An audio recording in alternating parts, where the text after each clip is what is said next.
Aloha and good morning. Matt Dela Cruz here with the Winning Minds Group, part of the John Maxwell team. And welcome to Mondays with Matt. Happy Monday to you. I hope you had a fantastic weekend and looking forward to another extraordinary week this week as we get closer and closer to the halfway mark of our 2018 season.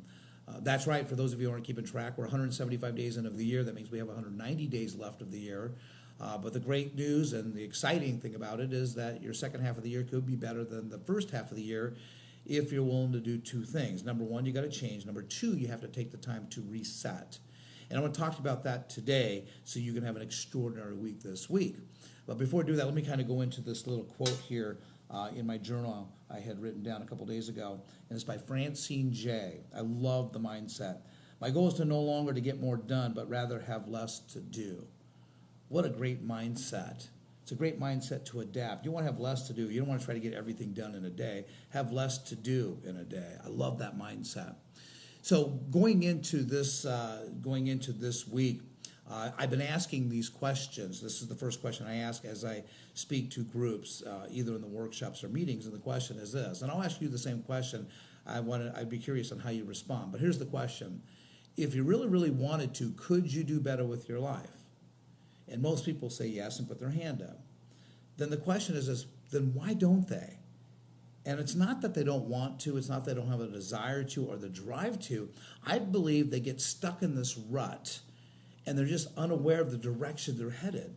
So this is why it's so important this first half of the year to take the time to reset.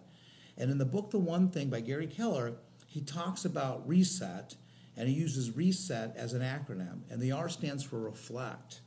You want to take the time to reflect on your past so you can decide on your future. And take 15 minutes at the end of the day and reflect on the day. Take an hour on Sunday at the end of the week and reflect on the week. Gather up your past experiences, your wins, your losses, your successes, your failures. Who influenced you? Who did you influence? And it also sets the stage on how you can be intentional for the week, where you're going to get the results and the extraordinary results that you're looking for at the week. So again, the R stands in reset stands, and as the acronym stands for reflect. The E stands for evaluate. You want to take the time to evaluate your priorities so you can pursue the right goals. In other words, don't be out of balance. Don't focus on business and work, and then now you neglect family, health, spiritual, and the other areas. The S is simplify instead of complicate. So many of us complicate our days because we've got so many things going on. Just simplify it. Like what I tell you about the 3 Ds. Do what only you can do. Delegate what you can delegate to somebody else that can do it 80% better than you. And then dump, which is not required of you. It's not rewarding, and it's not a return on you. So dump that. And then the E stands for establish a plan to achieve better results in less time. So remember, if you're working 9 hours or 10 hours or 8 hours or 7 hours in a day, make sure your business, you're doing the most productive thing possible at every given moment. And the same thing in the morning and your evening and your personal development time is make sure you're doing the most productive thing possible at every given moment. That's contributing to the growth towards your goals. And the T stands for time block. Time block your actions that fast track your extraordinary results. In other words, time block. An hour and a half for calling, 2 hours for returning calls, 2 hours for meetings, whatever it is, time block your time.